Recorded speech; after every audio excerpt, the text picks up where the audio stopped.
Sit. Girl. Emergency brake on.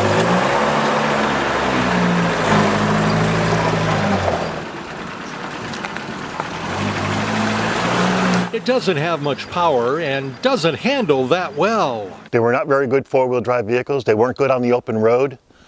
They were very twitchy. Nonetheless, Mark Lanctot of Pleasant Valley, Connecticut, has always been attracted to Land Rover models, such as the 1974 Land Rover Series III that he currently owns. Yeah, I graduated from high school in '73, and for some reason, I was looking for a four-wheel drive truck, right about '74, '75. And I actually even drove a vehicle just like this one back then. And I didn't buy it. I ended up buying a Scout instead. But I always had a fascination with these vehicles. But I always thought, I'm 6'4". These things are tight, they're small, they're underpowered, but they're very unique. I like, the uniqueness of them. It was in August 2021 that Lanctot spotted the Series III for sale on Long Island. The seller had one request. He bought it about 5 years prior to me with the idea that he and his father were going to restore it. It ended up sitting in his garage for 5 years. It was never touched. They lost interest. I had to write an essay to him.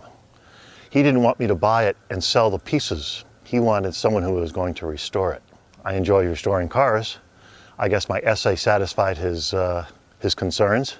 And he contacted me, and I drove down to Long Island with a buddy, and we dragged it back on a flatbed trailer, all in parts. Lanctot did have restoration experience.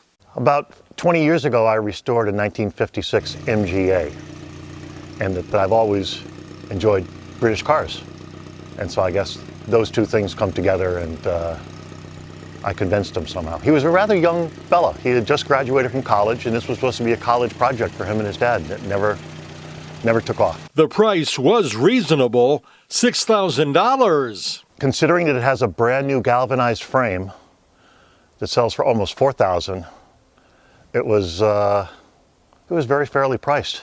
The Land Rover Series III was introduced in the United States in 1971 and lasted through the 1974 model year. Sales were halted in 1974 because of stricter government regulations and because of a fuel crisis. Land Rover didn't return to the United States until 1987. The 2.25-liter four-cylinder engine got freshened, the transmission and other components got changed, and the body redone before it was finally registered in September 2023. This vehicle has Discovery 2 axles in it. The wheels stick out a little bit. It's a little more stable on the road. It has CV joints, it has disc brakes, where the original Land Rover series had universals and drum brakes. So this has some different characteristics to it than a traditional Series 3. It's been modified a little bit. The rear body was not on it. The windshield wasn't on it. The fenders weren't on it. The engine was there. It was a mess. I just started by just taking everything down to bare bones. I took everything apart. Now that it's together, Lanctot is enjoying the Land Rover. It's a cast iron block, very heavy. It's got 75 horsepower. It's a little toy of a car. Doesn't have a lot of power. For around here, for around Barkhamsted, New Hartford, it's beautiful. I can do 50 miles an hour. Piece of cake around here. It's lovely. Takes the hills. Fifth gear is almost really not usable. There's not enough power to it for fifth gear, but 1 through 4 are fine. That's Ride Connecticut. I'm Bud Wilkinson, and please subscribe to Ride Connecticut's YouTube channel.